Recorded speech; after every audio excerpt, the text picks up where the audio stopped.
Hello everyone, I am Jayanta and you are watching semester Dada. আজকে আমি class 11 এর ভূগোলের প্রথম সেমিস্টারের চতুর্থ অধ্যায় সম্পর্কে বলবো, আবহাওয়া ও জলবায়ু। আবহাওয়া বলতে আমরা কি বুঝি? আবহাওয়া হলো কোনো একটি নির্দিষ্ট সময়ে নির্দিষ্ট স্থানের তাপমাত্রার অবস্থাকে বোঝাচ্ছে আবহাওয়া। যেমন আজকে যদি আমরা দেখি আমাদের এখানকার পরিবেশ কি, আজকে গরম লাগছে, প্রচুর গরম। এবং কালকে যদি দেখি, আগামীকাল যে দিনটা চলে গেছে আমাদের, সেই দিনটাকে যদি আমরা দেখি, বৃষ্টির জন্য কি হয়েছিল, হালকা তাপমাত্রা কমে গেছিল এবং আমাদের একটু শীত শীত অনুভব হয়েছিল।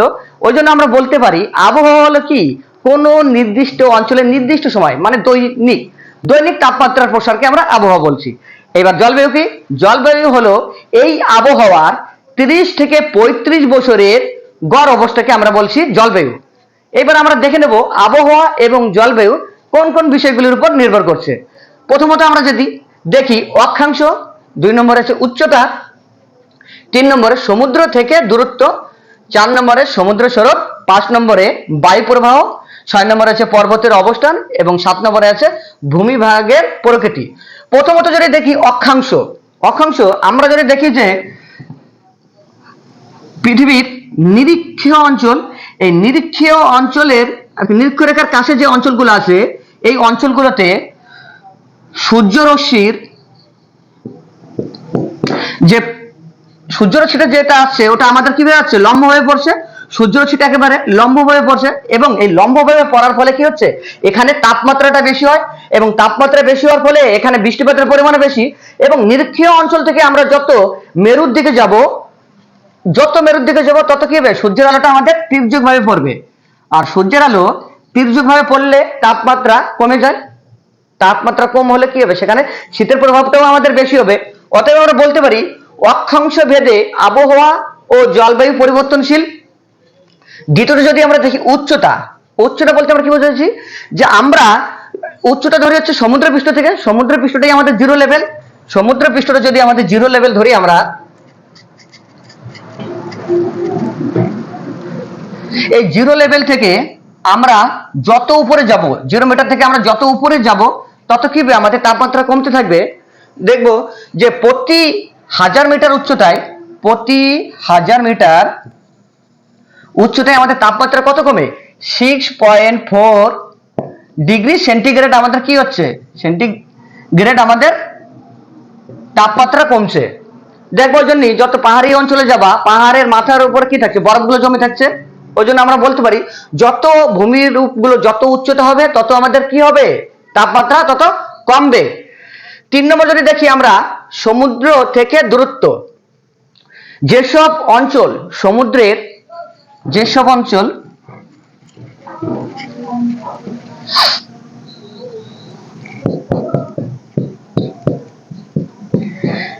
এটা হলো আমাদের সমুদ্র, যে কোনো সমুদ্র, ভারত মহাসাগর বলতে পারি, যে কোনো, এখান থেকে যত কাছের অঞ্চল হবে, সমুদ্র থেকে যতটা কাছে হবে তত কি হবে, আমাদের সমভাবাপন্ন জলবায়ু কি হবে, সমভাবাপন্ন, সমভাবাপন্ন মানে হচ্ছে আরামদায়ক। উষ্ণতা এবং উষ্ণতা যে আছে, গরম এবং শীত কি হবে, ওর পরিমাণ সমান, খুব বেশি গরমও হবে না, খুব বেশি শীতল হবে না। যত আমাদের সমুদ্রের কাছে হবে তত আমাদের সমভাবাপন্ন জলবায়ু হবে।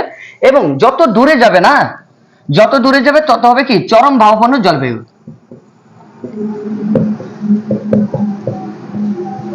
মানে এই দূরবর্তী অঞ্চলগুলোতে কি হবে, তত আমাদের যেরকম উষ্ণতা হবে সেরকম শীতকাল হবে। গ্রীষ্মকালে যেমন উষ্ণতা বেশি হবে, চরম গরম হবে, শীতকালেও কিন্তু সেই একই, শীতের মাত্রা খুব বেশি হবে।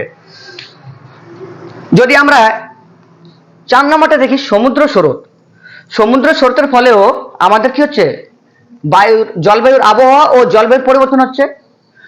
যেসব অঞ্চলে শীতল সমুদ্র স্রোত প্রবাহিত হবে সেই অঞ্চল গরম হলেও সেখানে তাপমাত্রা খুব গরম লাগবে না। কারণ কি, শীতল সমুদ্র স্রোত সেখানে প্রবাহিত হওয়ার ফলে সেই অঞ্চলে তাপমাত্রা হালকা বিরাজ করবে। এবং যেসব অঞ্চলে গ্রীষ্ম জলবায়ু, যেসব অঞ্চলে উষ্ণ স্রোত প্রবাহিত হবে, যেসব অঞ্চল, যে কোনো অঞ্চলে আমরা যদি দেখি উষ্ণ স্রোত যদি প্রবাহিত হয় তাহলে কি হবে, ওখানে আবহাওয়া যদি শীতলও থাকে এই উষ্ণ স্রোত প্রবাহের ফলে ওই শীতল আবহাওয়াটা পরিবর্তন হবে, এবং পরিবর্তন হওয়ার ফলে কি হবে, তাপমাত্রার পরিমাণটা কিছুটা হলেও বাড়বে। এটা যদি আমরা দেখি ব্রিটিশ দ্বীপপুঞ্জ আছে, এই ব্রিটিশ দ্বীপপুঞ্জে কি হচ্ছে, এই ল্যাব্রাডর ব্রিটিশ দ্বীপপুঞ্জে শীতল ল্যাব্রাডর স্রোত প্রবাহিত হওয়ার ফলে কি হচ্ছে, ওখানে ব্রিটিশ দ্বীপপুঞ্জে উষ্ণ যে উপসাগরীয় স্রোতটা প্রবাহিত হচ্ছে, উষ্ণ উপসাগরীয় স্রোতটা প্রবাহিত হওয়ার ফলে কি হচ্ছে, শীতকালেও ওই অঞ্চলে কিন্তু বরফ জমে না। আমরা যদি দেখি যে শীতকালে যেসব অঞ্চলে শীতল হয়, শীতকালে অধিক তাপমাত্রা কম, সেসব অঞ্চলে কি হয়, বরফ জমে যায়। কিন্তু এই ব্রিটিশ দ্বীপপুঞ্জে ওখানে বরফ না জমার কারণ একটাই কারণ হলো, সেখানে উষ্ণ উপসাগরীয় স্রোত প্রবাহিত হয়। উষ্ণ উপসাগরীয় স্রোত প্রবাহিত হওয়ার ফলে আমাদের ব্রিটিশ দ্বীপপুঞ্জটা শীতকালে বরফ জমছে না। 5 নম্বর যদি আমরা দেখি বায়ু প্রবাহ, বায়ু প্রবাহের ফলেও আমাদের আবহাওয়া ও জলবায়ু পরিবর্তন হচ্ছে। যেসব অঞ্চলে উষ্ণ বায়ু প্রবাহিত হবে সেখানে কি হবে, আমাদের উষ্ণতার পরিমাণ বাড়বে। যেসব অঞ্চলে শীতল বায়ু প্রবাহিত হবে সেখানে শীতলতার পরিমাণ বাড়বে। কিছু বায়ু আছে, যেমন আমরা যদি বলি চিনুক, ফন, সিরুক্ষ, এইসব বায়ু হচ্ছে, এগুলো হচ্ছে বায়ু, কোন এইসব হচ্ছে নির্দিষ্ট অঞ্চলের বায়ু। এক এক অঞ্চলে এক এক রকম বায়ু, যেমন চিনুক একটা অঞ্চলের বায়ু, ফন একটা অঞ্চলের বায়ু, এবং সিরুক্ষ একটা অঞ্চলের বায়ু। আর্দ্র বায়ু আমরা যদি দেখি, আর্দ্র বায়ুটা কি করছে, আর্দ্র বায়ুটা আমাদের বৃষ্টিপাত ঘটায়, এবং শুষ্ক বায়ুটা আমাদের কি করে, শুষ্ক বায়ু হলে পর কি হবে, শীতকালে, যেমন শীতকাল, আমাদের শীতকালে কি বৃষ্টিপাত হয়, খুব কম হয় না বলতে, একেবারে না বললেই চলে। তাহলে শীতকাল শুষ্ক বায়ু হলে কি হবে, শীতলতা বিরাজ করবে, এবং আর্দ্র বায়ু হলে বৃষ্টিপাত হবে। এটা আমরা সবাই জানি। যেমন যতটা উষ্ণতার প্রসার হবে বৃষ্টিপাতের ততটাই হওয়ার চান্স বেশি।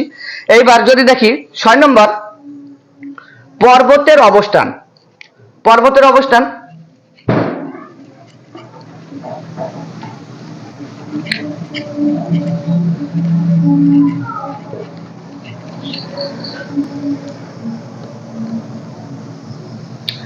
জলীয় বাষ্পপূর্ণ বায়ু প্রবাহের সময় যদি পর্বতের ধাক্কা খায়, জলীয় বাষ্পপূর্ণ বায়ু প্রবাহের সময় পর্বতের ধাক্কা খেলে কি হবে, এই জলীয় বাষ্পপূর্ণ বায়ু উপরে উঠে পর্বতের প্রতিবাদ ঢালে প্রচুর বৃষ্টিপাত ঘটায়, প্রচুর বৃষ্টিপাত ঘটাবে প্রতিবাদ ঢালে।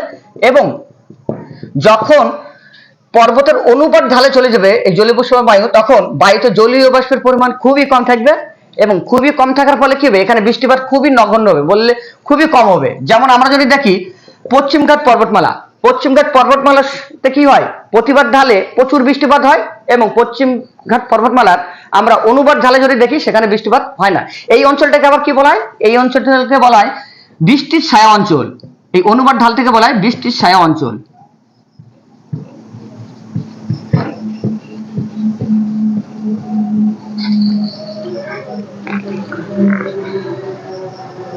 সাত নম্বর ভূমিভাগের প্রকৃতি। ভূমিভাগের প্রকৃতি কি হবে, আমরা যদি নিরক্ষীয় অঞ্চলের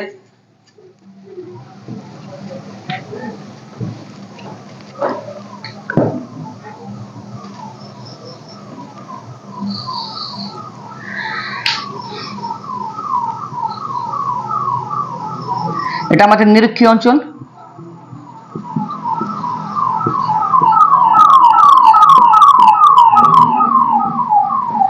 নিরক্ষীয় অঞ্চলের দিকে যদি ভূমির ঢাল বেশি হয় তাহলে আমাদের উষ্ণতা বাড়বে,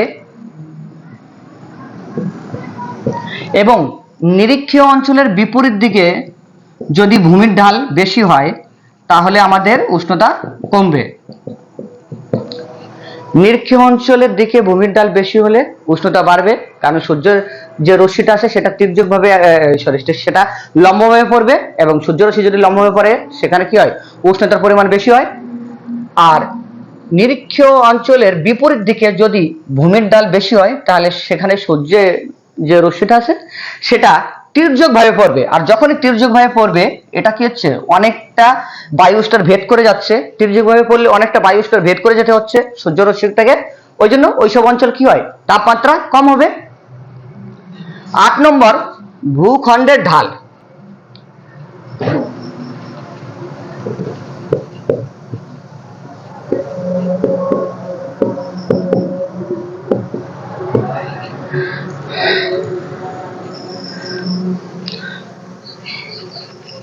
তাহলে ভূখণ্ডের ঢালটা কি হচ্ছে, যে ভূমির ঢাল আমার বেশি হলে পর, যেমন নিরক্ষীয় অঞ্চলে ভূমির ঢাল বেশি হলে আমার কি হবে, তাপমাত্রা বেশি হবে, নিরক্ষরেখার বিপরীত দিকে ভূমির ঢাল বেশি হলে তাপমাত্রা কম হবে।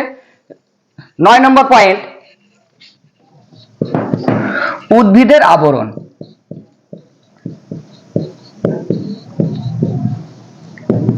এটা আমরা সবাই জানি যে বর্তমান দিনে যদি দেখি যে এখন কি হচ্ছে, লোকে বলছে এত গরম, বৃষ্টিপাত হচ্ছে না, তারপর জন্য কি বলছে, সবাই বলছে গাছ লাগাও, গাছ লাগাও, যদি বৃষ্টিপাত পেতে চাও তাহলে গাছ লাগাও।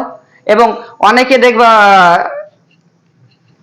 কোনো সোশ্যাল মিডিয়ায় অনেক পোস্ট করছে যে আমাদের কোনো একটা ফাঁকা এরিয়ায়, ফাঁকা জায়গার তাপমাত্রা এবং গাছের তলায় তাপমাত্রা পার্থক্য দেখা যাচ্ছে। যদি আমি কোনো ফাঁকা জায়গায় তাপমাত্রা দেখি, হয়তো যদি আমার 40 ডিগ্রি হয়, আর আমি যদি সেটা গাছের নিচে যাই, 2 ডিগ্রি থেকে 4 ডিগ্রি কম তাপমাত্রা কম দেখাচ্ছে। ওই জন্য বলছে যেসব অঞ্চলে উদ্ভিদের আবরণ মানে কি উদ্ভিদের পরিমাণ বেশি হবে, সেই সব অঞ্চলে তাপমাত্রা কম হবে। এবং এই উদ্ভিদ কি করবে, আমার জলীয় উদ্ভিদে আমাদের বৃষ্টিপাত ঘটাতে সাহায্য করবে। আর যেসব অঞ্চলে উদ্ভিদের পরিমাণ কম হবে, যেমন মরুভূমি অঞ্চলগুলো, সেই সময় ওখানকে কি হয়, ওখানে আমাদের উদ্ভিদের পরিমাণ কম এবং ওখানে বৃষ্টিপাতও কম হচ্ছে।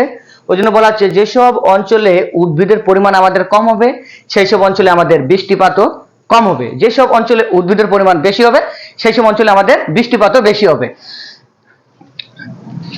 তাহলে আবহাওয়া ও জলবায়ু সম্পর্কে আমরা জানতে পারলাম। আবহাওয়া ও জলবায়ু সম্পর্কে যে 9টা পয়েন্ট বললাম, এই 9টা পয়েন্ট সম্পর্কে জানলেই হবে। বায়ুমণ্ডলের গঠন। ভূপৃষ্ঠ থেকে 10,000 কিলোমিটার পর্যন্ত ঊর্ধ্বাকাশের যে গ্যাসীয় আবরণ পৃথিবীকে কি করছে, ঘিরে রয়েছে, তাকেই আমরা বলছি বায়ুমণ্ডল। এই বায়ুমণ্ডলের যদি আমরা স্তর বিন্যাস করি, উষ্ণতা অনুসারে, উচ্চতা অনুসারে যদি আমরা এর স্তর বিন্যাস করি, এটাকে আমরা 5 ভাগে ভাগ করব। ট্রোপোস্ফিয়ার, স্ট্রাটোস্ফিয়ার, মেসোস্ফিয়ার, থার্মোস্ফিয়ার এবং এক্সোস্ফিয়ার। ট্রোপোস্ফিয়ার হচ্ছে সব থেকে নিচের স্তর, যেটা 0 থেকে 18 কিলোমিটার পর্যন্ত বিস্তৃত। এর পরের স্তরটা যদি আমরা দেখি, সেটাকে বলা হয় স্ট্রাটোস্ফিয়ার। স্ট্রাটোস্ফিয়ারের উচ্চতা কত, 18 থেকে 50 কিলোমিটার পর্যন্ত, এবং এখানে জেট বিমানগুলো চলাচল করে। এই স্ট্রাটোস্ফিয়ারেই আর একটা গ্যাস দেখতে পাই, সেটা হচ্ছে ওজোন স্ফিয়ার বা ওজোন স্তর। এর উচ্চতা আমরা কত পাবো, 20 থেকে 35 কিলোমিটার। ওজোন স্তর কি, আচ্ছা আমরা যদি বলি যে ওজোন স্তর কাকে বলে, ওজোন স্তর হচ্ছিল কি আমাদের পৃথিবীর ছাতা। যেমন আমরা রোদের সময় ছাতা নিয়ে বের হয়, তাহলে কি রোদটা আমাদের লাগবে না, শরীরে লাগবে না। ওই জন্য পৃথিবীর যদি আমরা ছাতা বলি, সেটা হচ্ছে ওজোন স্তর। এই ওজোন স্তর হচ্ছে কি সূর্য থেকে যে আল্ট্রাভায়োলেট যে রশ্মিটা আছে, সেটাকে কি করছে, সেকে আমাদের ভালো রশ্মিটা পৃথিবী পৃষ্ঠে পৌঁছাচ্ছে। পরবর্তী স্তর যদি দেখি মেসোস্ফিয়ার, এই মেসোস্ফিয়ারের উচ্চতা 50 থেকে 80 কিলোমিটার, এবং এখানে কি হচ্ছে, উল্কাপিণ্ডগুলো এসে এখানে ছাই হয়ে যাচ্ছে।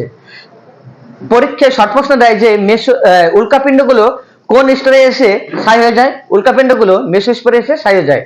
তার পরবর্তী স্তর হচ্ছে থার্মোস্ফিয়ার। থার্মোস্ফিয়ারের উচ্চতা কত, 80 থেকে 500 কিলোমিটার। এখানে কি আছে, বেতার তরঙ্গ এবং কি দেখা যায়, মেরুজ্যোতি দেখা যায়। বেতার তরঙ্গ এবং মেরুজ্যোতি দেখা যাচ্ছে। তারপরে যদি স্তর দেখি আমরা, সেটা কি এক্সোস্ফিয়ার। এটা 500 থেকে 10,000 কিলোমিটার পর্যন্ত বিস্তৃত। 500 থেকে 10,000 কিলোমিটার এর উচ্চতা। এখানে কি আছে, এখানে স্যাটেলাইট আছে, এখানে আমাদের কি আছে, স্যাটেলাইট গুলো আছে। বায়ুমণ্ডলের প্রধান উপাদান হচ্ছে 4টি গ্যাস, একটা নাইট্রোজেন, একটা অক্সিজেন, একটা অর্গান এবং আরেকটা কার্বন ডাই অক্সাইড।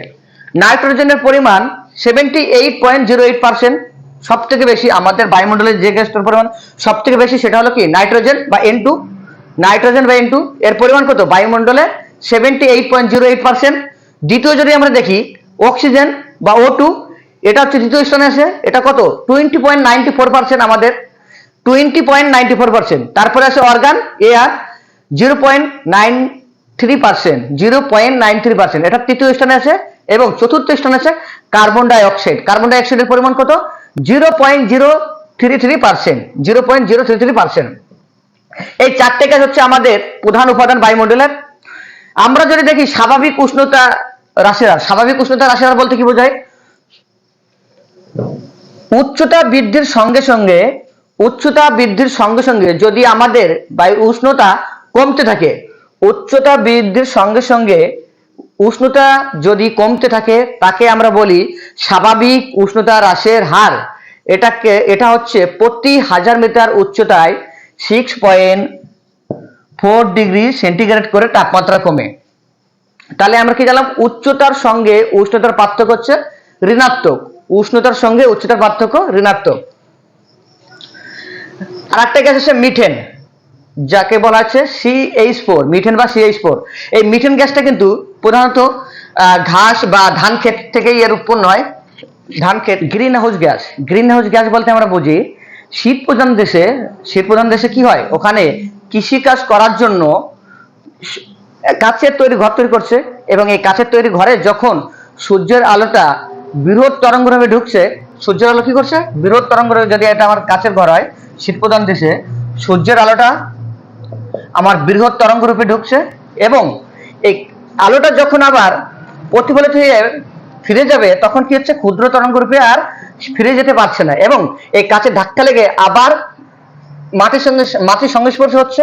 এর ফলে এই যে জায়গাটা আছে, এই জায়গাটা কি হচ্ছে? উষ্ণতা বৃদ্ধি পাচ্ছে, এবং সেখানে কৃষিকাজ হচ্ছে।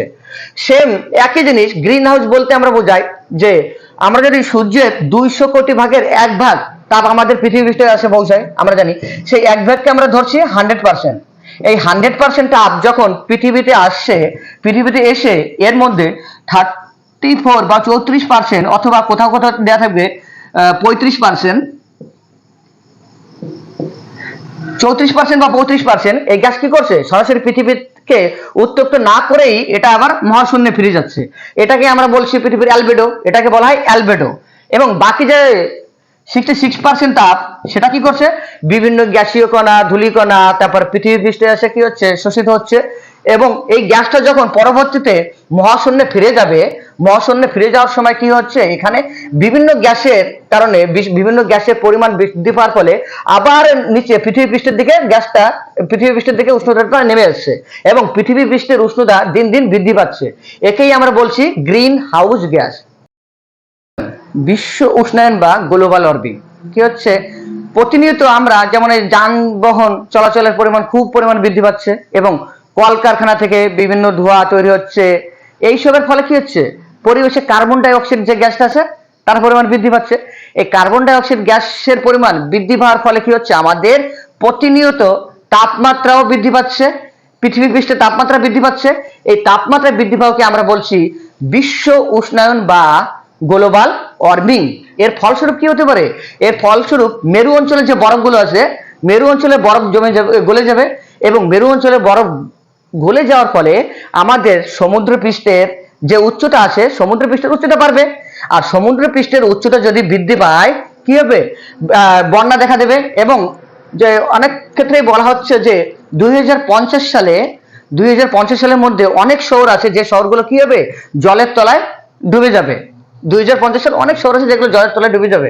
ওই জন্য আমরা যদি দেখি এই গ্লোবাল ওয়ার্মিং বা বিশ্ব উষ্ণায়নকে কিভাবে কমাতে পারবো, বিশ্ব উষ্ণায়নকে কমানোর জন্য যদি আমরা বৈজ্ঞানিক দৃষ্টিভঙ্গি দেখি, সর্বপ্রথম যেসব জায়গা ফাঁকা পড়ে আছে সেই সব জায়গা, যেমন রাস্তাঘাট, তারপরে কলেজ, বিদ্যালয়, এইসব দিকে পতিত জমিগুলো, ওখানে গাছ লাগাতে হবে প্রচুর পরিমাণে। যানবাহন চালাতে হবে, কি হবে? ধোঁয়া পরীক্ষা করে আমাদের যানবাহন চালাতে হবে। কলকারখানার নিয়ম কানুন করতে হবে, যাতে সেখান থেকে বেশি ধোঁয়া না বের হয় এবং ক্ষতিকর গ্যাসগুলো তৈরি না হয়। এর ফলে আমরা কি করতে পারবো? গ্লোবাল ওয়ার্মিং বা বিশ্ব উষ্ণায়নের পরিমাণটা আমরা কমাই দিতে পারবো। এবার একটা আছে অ্যাসিড বৃষ্টি। এই অ্যাসিড বৃষ্টিটা কিভাবে তৈরি হচ্ছে? অ্যাসিড বৃষ্টি যদি আমরা দেখি, কার্বন ডাই অক্সাইড এবং জলের সঙ্গে মিথস্ক্রিয়া করে কার্বনিক অ্যাসিড তৈরি করছে। সালফার ডাই অক্সাইড জলের সঙ্গে যুক্ত হয়ে সালফিউরিক অ্যাসিড তৈরি করছে। নাইট্রোজেন অক্সাইড জলের সঙ্গে যুক্ত হয়ে নাইট্রিক অ্যাসিড তৈরি করছে, এবং নাইট্রাস অক্সাইড জলের সঙ্গে যুক্ত হচ্ছে। এই জলমেন্টুটা কি? এটাকে বলছি আমরা অধঃক্ষেপণ, তাই তো, বা বৃষ্টি। এই বৃষ্টিটা আমাদের কিভাবে তৈরি হচ্ছে? তাই তো, বৃষ্টিটা অ্যাকচুয়ালি সৃষ্টি হওয়ার পদ্ধতি কি?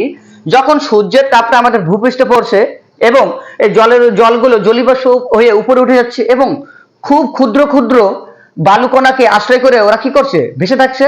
এবং এই ক্ষুদ্র ক্ষুদ্র কণা যখন একে অপরের সঙ্গে যুক্ত হওয়ার পরে কি হয়? কণাগুলো ভারী হয়ে যায়, এবং ভারী হলে তখন আর এরা ভেসে থাকতে পারে না। পৃথিবীর মাধ্যাকর্ষণ শক্তিটা তখন ওইগুলো কি হচ্ছে? আমাদের পৃথিবী পৃষ্ঠের দিকে নামছে, এবং ওটাকে আমরা বলছি অধঃক্ষেপণ।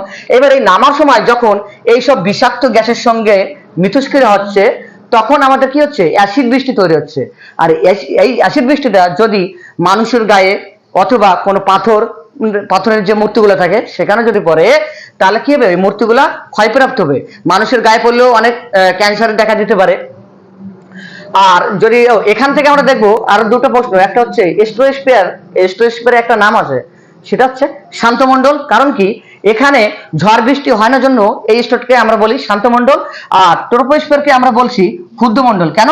কারণ এখানে যত সব ঝড় বৃষ্টি টিষ্টি যত ঝামেলা এই ট্রপোস্ফিয়ার হয়, সেই জন্য আমরা এটাকে বলছি ক্ষুদ্রমণ্ডল। স্ট্রোস্ফিয়ারকে আমরা বলছি শান্তমণ্ডল। আজকের চতুর্থ অধ্যায় যে ক্লাসটা ছিল সেটা কমপ্লিট হলো। এবং তোমাদের যদি ক্লাসটা ভালো লাগে অবশ্যই কমেন্টে জানাবা।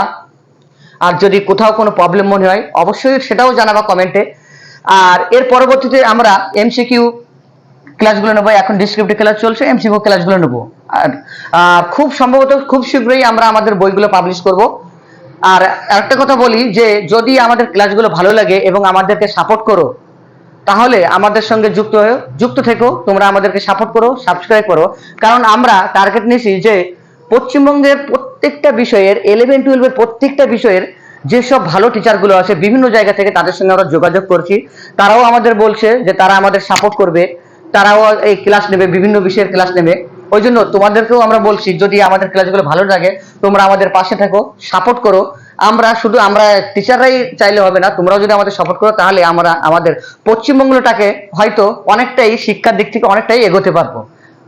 ধন্যবাদ।